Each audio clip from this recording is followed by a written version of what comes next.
diferenciación de algunos conceptos que hemos estado utilizando esta tarde-noche, ¿no? Hemos estado hablando de demostración, de prueba, de argumentación, y me gustaría, si ustedes me permiten, poder establecer esta diferenciación entre autores que de hecho discuten esencialmente sobre esto.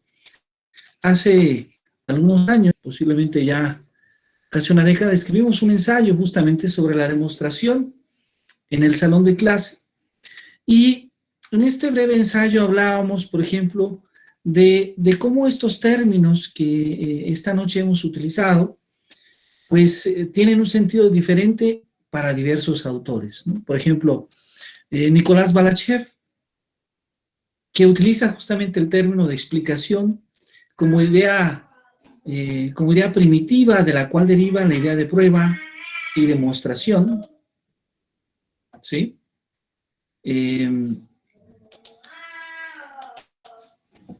Para este autor, por ejemplo, la explicación es un discurso que pretende hacer inteligible el carácter de verdad adquirido para el locutor de una proposición o de un resultado.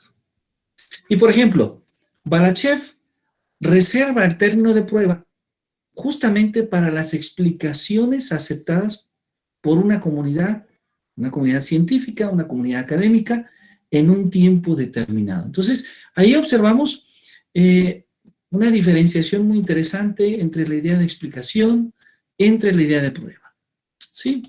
Ahora, bajo esta perspectiva de Balachev, por ejemplo, ¿sí? Para que una explicación sea una prueba, pues debe de ser aceptada o reconocida por alguien con razón suficiente en el correspondiente marco discutivo o en el marco, digamos, conceptual. Ahora, esta idea de explicación de Balachev va a diferir de la idea, por ejemplo, de Raymond Duval, ¿sí? Duval hace una distinción muy interesante entre la explicación y la argumentación, debido a que para él tienen un valor epistémico distinto, ¿sí?, de las razones aportadas en cada uno de los casos. Para Duval, en la argumentación se trata de mostrar el carácter de verdad de una proposición, mientras que en la explicación los enunciados tienden a una intención descriptiva de un fenómeno, resultado o comportamiento. Ahora, en cierta medida, pues podríamos decir que hay un cierto acercamiento entre la definición de explicación de Balachev, justamente, con la idea de argumentación de Duval. Ahora, en los dos casos, el significado de demostración es muy semejante, ¿sí? Una secuencia de enunciados organizados según reglas determinadas. Y bueno, sabemos bien que en matemáticas, un enunciado se asume como verdadero, o bien se deduce de los que le preceden con la ayuda de reglas de deducción tomadas de un conjunto de reglas bien definidas, cuya validez es socialmente reconocida y compartida. Por ejemplo, para Duval, el objeto de la demostración es la verdad y, por tanto, obedece criterios de validez. Mientras que para Duval, la argumentación lo que propone es lograr la convicción del otro o de sí mismo, obedeciendo determinados criterios de pertenencia, ¿sí? Ahora, cuando hablamos de argumentación, a veces es necesario establecer algunas distinciones porque hay diferentes tipos de argumentos. Algunos de ellos ya nos han comunicado muy bien nuestros compañeros.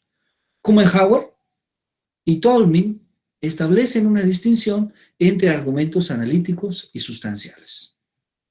Los argumentos analíticos van a ser aquellos que son característicos de las deducciones lógicas correctas, habitualmente que son tautológicos, ¿sí? Y un aspecto importante de las premisas es que se elaboran visiblemente, por lo que no se añade nada a la conclusión que no sea parte potencial de las premisas.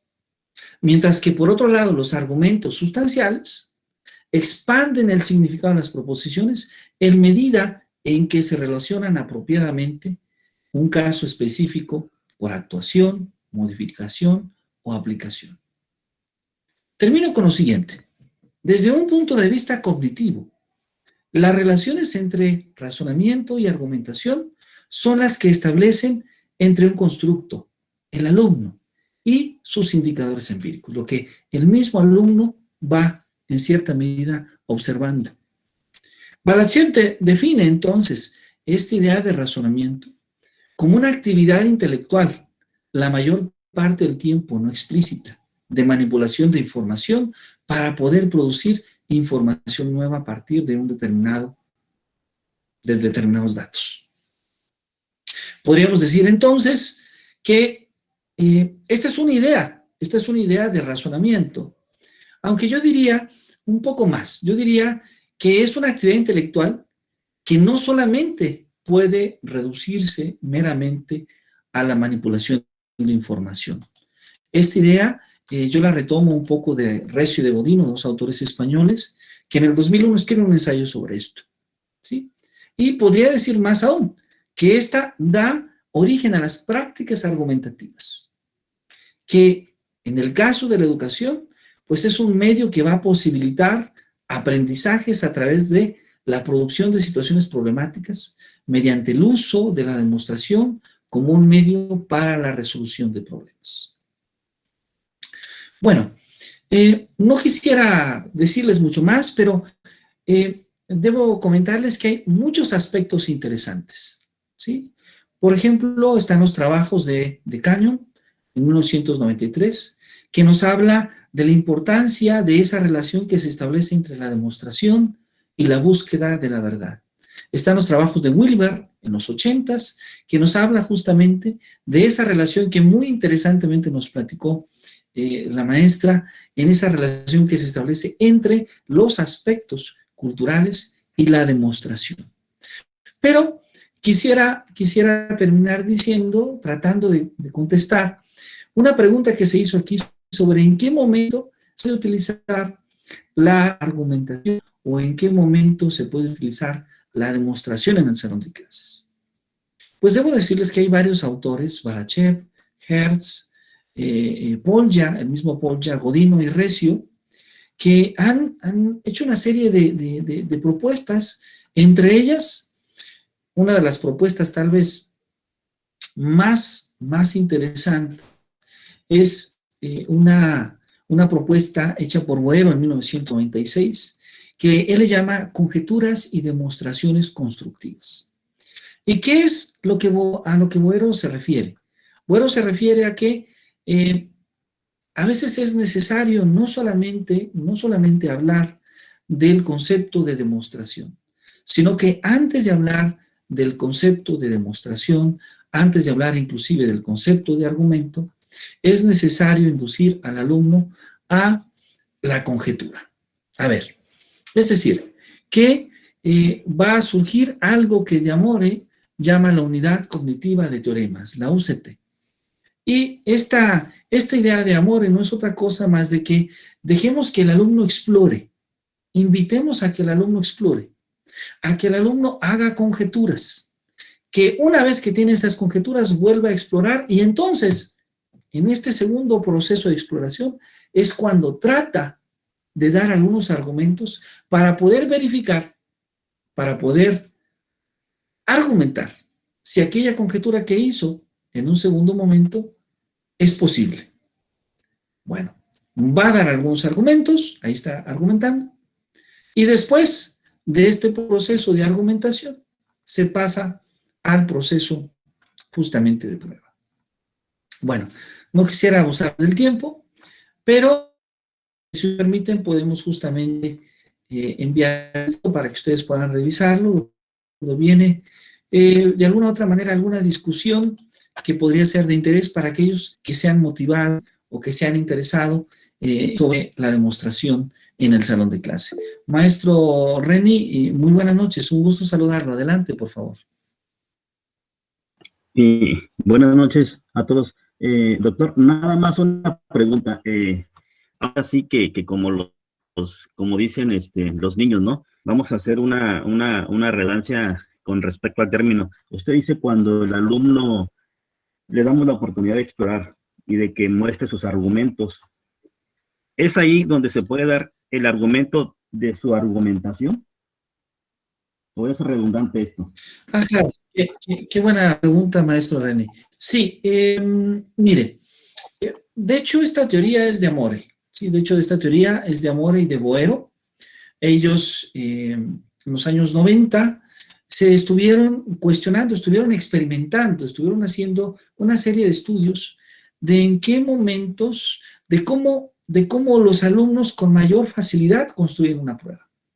Y de hecho, este trabajo ha sido, debo decirlo, ampliamente reconocido, porque si nosotros buscamos esta referencia, que con mucho gusto la podemos hacer llegar a todos ustedes, vamos a identificar que después de ese trabajo hay una gran cantidad de trabajos de diferentes autores, analizando estas propuestas tanto de Boero como de Amore. ¿Cuál es la propuesta que ellos hicieron? Ellos hicieron algo así como una especie de ciclo natural, que no necesariamente es el ciclo que tienen que tener todos los estudiantes, pero sí observaron que la gran mayoría de los estudiantes aparece directamente, este ciclo funciona, digamos, para construir demostraciones, algunos tipos de demostraciones. Bueno, ¿en qué consiste el ciclo? Lo primero es que el alumno pueda explorar, que el alumno pueda explorar. Ahora, esta exploración a veces le va a permitir al alumno conjeturar resultados, ¿sí? ¿Cómo puede conjeturar resultados? Dice de Amore, al menos en dos momentos. Lo que ellos llaman conjeturas a priori, esto es que el alumno casi inmediatamente, o inclusive a veces el profesor, verifiquen si se cumple, vean si esto es cierto, o en su caso, conjeturas a posteriori, que es el alumno primero explora, se da cuenta de un resultado. Vamos a suponer que el alumno está en la clase de física. Entonces, en la clase de física, no sé, está el maestro Julio y le pide al alumno que deje caer objetos a una determinada altura y que con un cronómetro trate de medir el tiempo de caída. Bueno, en realidad el maestro Julio sabe que lo que desea es tratar de que el alumno encuentre una relación entre la altura, el tiempo de caída y desde luego la aceleración gravitacional. Sin embargo, en lugar de hacerlo de manera tradicional, en lugar de decirle desde el primer momento que la altura es igual a un medio de la gravedad por tiempo al cuadrado, lo que está haciendo el maestro Julio es invitando a que el alumno descubra el resultado por sí mismo, que haga un diseño experimental, el más básico de todos, que es medir una altura definida y dejar caer objetos, sabiendo que hay un amplio margen de error, sobre todo en la medida del tiempo. Bueno, cuando el alumno experimenta, cuando el alumno obtiene resultados y empieza a observar que hay una relación entre una cantidad física y la otra cantidad física, cuando el alumno está haciendo ese modelo experimental, ese modelo físico, algunos alumnos pueden llegar inclusive a conjeturar, ya sé, lo que ocurre es que la altura es igual a un determinado valor por la gravedad, por tiempo al cuadrado, o no sé, a lo mejor la altura es igual a una constante por el tiempo. Eso parece que sí ocurre. Bueno, en este caso es a posteriori. Estamos dejando que el alumno experimente, que el alumno explore, para que pueda finalmente conjeturar. Parece que hay una relación entre la altura y el tiempo, y parece que hay un valor, una especie de constante, que está haciendo que estos dos elementos se relacionen. Conjetura. Ahora, ¿cuáles son los argumentos que tenemos? Ahí está, este es el primer proceso de argumentación. ¿Cuáles son los argumentos que tenemos sobre este fenómeno que estamos estudiando? Parece que estos argumentos que tenemos han resultado muy convincentes para nosotros, han resultado convincentes para los miembros del equipo, han resultado convincentes para otros equipos. Entonces, parece que ya tenemos una conjetura bien definida y ahora vamos a probarla como un segundo momento. Vamos a probarla, ¿sí? Y ahí ya ocurre este fenómeno que Balachev llama la prueba, justamente, ¿no? La prueba como tal, donde buscamos ya no solamente argumentar, sino dar evidencias mucho más palpables de que la afirmación que se dice, de que el resultado, de que la conjetura que se ha planteado es en efecto verdad o es en efecto válida. ¿Sí? Esta es un poquito la propuesta que ellos tienen.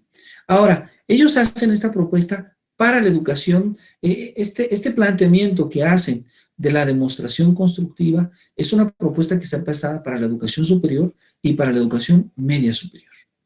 Pero inclusive en algunos de sus últimos estudios en esta década pasada ya nos hablan de incluir a la educación básica. Desde luego con diferentes niveles de exigencias. En educación básica principalmente se les pide a los alumnos argumentar. ¿Sí? Ahora, aquí hay que hacer otra distinción importante, porque cuando hablamos de argumentar, a veces este término argumentar implica que inclusive el alumno no utilice un lenguaje técnico. Está dando ideas está dando elementos, está dando evidencias de por qué sus ideas pueden llevar a una determinada conclusión. El concepto de prueba matemática o el concepto de demostración habitualmente es mucho más riguroso y ahí sí le pedimos al alumno que utilice un lenguaje institucional, un lenguaje técnico por parte de las matemáticas. Bueno, ¿qué nos dice Balachev sobre esto? Lo que nos dice, o que nos dice Gilda Hanna sobre esto, es que este proceso de demostración, este proceso de hacer conjeturas en el salón de clase, de no dar tan resueltos los problemas, de no dar hay un término que utiliza un profesor, no dar tan domesticado, tan ya hecho el trabajo académico a los alumnos, ayuda a que los alumnos se cuestionen sobre ese trabajo. Pero no solamente eso, ayuda a que los alumnos se apropien en primera instancia de la problemática, en segunda instancia también de los procesos de conceptualización ligados a esa problemática. Y finalmente, esto ayuda a que se aprenda o a que se comprenda de mejor manera los conceptos matemáticos o los resultados matemáticos.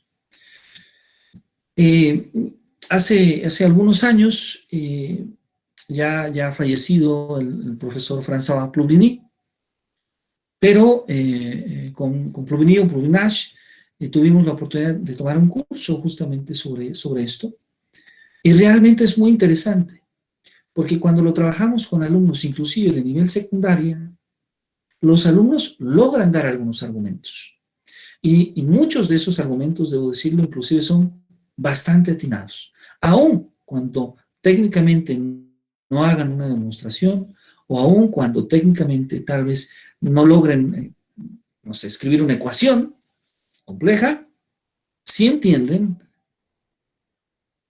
cómo argumentar, cómo conjeturar.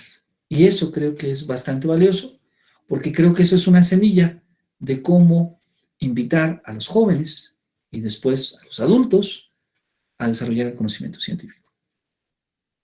Perdón, no sé si alguien más desea hacer algún